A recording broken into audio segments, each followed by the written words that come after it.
Welcome to NSU support.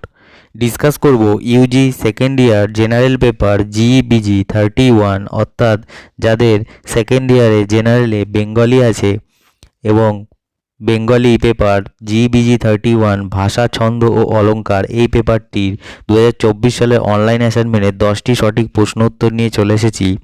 প্রথম প্রশ্ন, সঠিক উত্তরটি নির্বাচন করুন। এখানে মা বটি দিয়ে মাছ কাটছেন, এই যে বটি দিয়ে নির্দেশিত অংশটি কোন কারক কোন বিভক্তি? এখানে সঠিক উত্তর হয়ে যাবে করণ কারক দিয়ে অনুসর্গ বিভক্তি। দ্বিতীয় প্রশ্ন, অনুপ্রাণ ধ্বনিকে মহাপ্রাণ ধ্বনি হিসাবে উচ্চারণের প্রবণতা কোন উপভাষায় দেখতে পাওয়া যায়? সঠিক উত্তর হয়ে যাবে ঝাড়খণ্ডী উপভাষা। 3 নম্বর প্রশ্ন, স্তুতির ছলে নিন্দা বা নিন্দার ছলে স্তুতি বোঝালে যে অলঙ্কার হয় তা হলো ব্যজস্তুতি অলঙ্কার। 4 নম্বর প্রশ্ন, পূর্ণজ্যোতি দিয়ে ভাগ করা ছন্দ বিভাগকে চরণ বলেছেন, কে বলেছেন? অমূল্যধন মুখোপাধ্যায়।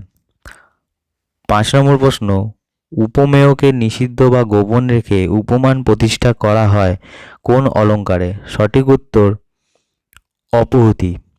6 নম্বর প্রশ্ন, রাজ্য তব স্বপ্নসম গেছে ছুটে, এটি কি জাতীয় উপমা অলঙ্কার? এটি পূর্ণোপমা অলঙ্কার। 7 নম্বর প্রশ্ন, মানুষ শব্দটি কি জাতীয় লিঙ্গ? সঠিক উত্তর উভয় লিঙ্গ। 8 নম্বর প্রশ্ন, যদি, যদ্যাপি প্রভৃতি অব্যয় ব্যবহৃত হয় ড্যাশ বাক্যে? সঠিক উত্তর হয়ে যাবে কার্য কারণাত্মক বাক্যে। 9 নম্বর প্রশ্ন, অশোকের অনুশাসনের সমসাময়িক হলেন সুতনকা প্রত্নলেখ। 10 নম্বর প্রশ্ন, নিচের বাক্য দুটি সত্য মিথ্যা বিচার করুন। এখানে দুটি বাক্য আছে, ঠিক আছে, এর সত্য মিথ্যা বিচার করতে হবে। প্রথম বাক্যটি হচ্ছে নব্য ভারতীয় আর্য ভাষা থেকে বাংলা অসমীয়া ভাষার থেকে উৎপত্তি, অসমীয় ভাষার উৎপত্তি হয়েছে, ঠিক আছে।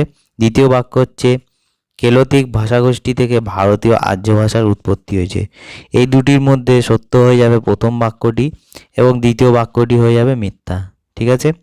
এই হলো 10টি সঠিক প্রশ্ন উত্তর। আপনাদের যদি ভিডিওটি ভালো লেগে থাকে তাহলে অবশ্যই চ্যানেলটিকে সাবস্ক্রাইব করবেন এবং ডেসক্রিপশানে দিয়ে থাকা টেলিগ্রাম গ্রুপের লিঙ্কের মাধ্যমে আপনারা কিন্তু টেলিগ্রাম গ্রুপে জয়েন করে সমস্ত পেপারের PDF পেয়ে যাবেন, ঠিক আছে। দেখা হচ্ছে পরবর্তী ভিডিওতে।